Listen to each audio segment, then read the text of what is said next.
اللي يعرف ليه بيراميدز خلى تذكره او التيكت ب 200 جنيه في الدرجه الثالثه في ماتش الاهلي اللي جاي يقول لي. اقول لك ليه؟ اسمع الفيديو ده وهتعرف ليه.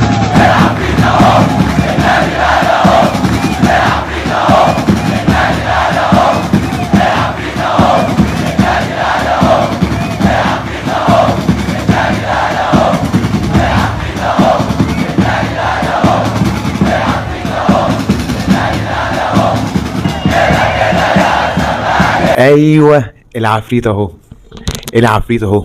هو اي فرقه بتشوف الاهلي بتشوفش غير ما بتشوفش الاهلي، لا بتشوف عفريت قدامها بيخافوا وركبهم بتخبط. ده بيراميدز عامله في الاهلي لان الاهلي جمهوره قوي، لان الاهلي قوي. والسبب الثالث او ده اهم سبب، كيد النسا. عارفين كيد النسا؟ هو ده بيراميدز بيعملوه في الاهلي كده. ولكن الاهلي النهارده التيكت كله او الدرجه الثالثه كلها كومبليت. الاهلي